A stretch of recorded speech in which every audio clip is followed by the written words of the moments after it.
Shalom saya ucapkan buat umat-umat Tuhan yang terkasih dimanapun kita berada pada saat yang berbahagia ini. Pada saat yang baik ini, kita kembali lagi akan mendengarkan ringkasan pelajaran Sekolah Sabat. Sebelum itu, mari kita tunduk kepala bersatu di dalam doa. Bapa kami yang di sorga, pada saat ini ya Tuhan, kami bersyukur dan berterima kasih untuk segala berkat Tuhan di dalam kehidupan kami masing-masing. Biarlah juga ya Tuhan apa yang akan kami pelajari menjadi pelajaran yang baik dan yang indah, khususnya di dalam kerohanian kami masing-masing. Dan juga Roh Kudus-Mu bekerja di dalam hati dan pikiran kami, supaya apa yang kami dengarkan bisa menjadi hal-hal yang baru di dalam hari-hari bekerja kami ke depannya ya Tuhan. Dan biarlah juga hamba-Mu yang menyampaikan berkata-kata sesuai dengan firman Tuhan. Terima kasih ya Tuhan, di dalam nama Yesus kami sudah berdoa dan mengucapkan syukur. Amin. Pelajaran ringkasan Sekolah Sabat kita judulnya ialah Putra Janda di Nain. Di mana ayatnya terdapat atau cerita ini terdapat di dalam Lukas 7 ayat 11 sampai ayatnya yang ke-17, di mana pelajaran Sekolah Sabat kita ini juga sewaktu Yesus hidup di dunia ini. Banyak sekali hal-hal yang ia lakukan, banyak sekali hal-hal kebajikan yang Yesus sampaikan ataupun perbuat kepada orang-orang pada saat itu. Dia juga dikatakan berjalan, mengelilingi ataupun berkeliling untuk melayani akan orang-orang banyak. Dan juga banyak beragam macam yang juga diberikan Yesus sebagai pelayanannya. Apa itu?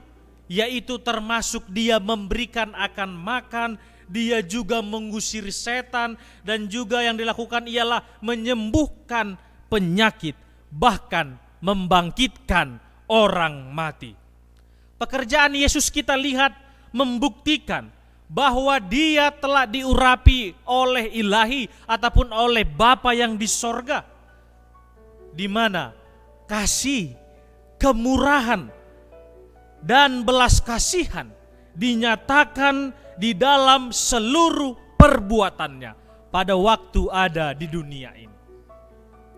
Dan dia juga dikatakan jatuh hati dalam simpatinya terhadap anak-anak manusia.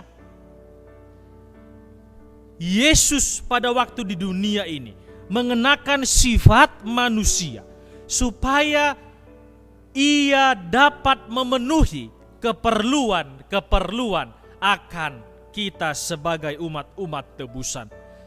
Selama pelayanannya di Galilea, Yesus menyembuhkan orang yang sakit dan kerasukan setan. Ketika tiba di kota Nain ini, Yesus bertemu dengan rombongan orang yang sedang mengusung jenazah.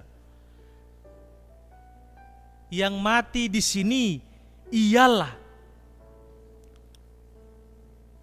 anak seorang janda, di mana ibu ini menangis terseduh-seduh. Dan pada waktu itu Yesus tergerak oleh belas kasihan dan menghibur sang ibu agar tidak menangis. Yesus menoleh kepada anak muda yang sudah mati itu. Dan apa yang terjadi, apa yang dilakukan Yesus? Ia memerintahkan agar anak muda itu bangun. Anak itu bangun dari kematian dan Yesus menyerahkan kepada ibunya. Kita melihat di dalam cerita ini bahwasanya dibandingkan dengan janda di Sarfat dan juga janda di Sunem, janda di kota Nain ini berbeda. Janda di Sarfat dan di Sunem meminta Nabi Elia dan Nabi Elisa agar mereka juga bisa memohon kepada Tuhan supaya ada mukjizat terjadi kepada anak-anak mereka dan dibangkitkan. Tetapi janda di Nain justru tidak meminta kepada Yesus. Yesuslah yang menawarkannya. Yesuslah yang memberikan akan kasih-Nya kepada mereka. Dan juga Yesus ini memberikan akan tawaran itu dengan penuh sukacita. Ini berarti di mana Tuhan memelihara manusia. Bahkan ketika manusia itu tidak mampu atau merasa tidak layak datang kepada Tuhan atau meminta bantuan kepadanya atau kepada juru selamat tersebut, Yesus melihat masalahnya dan menanganinya.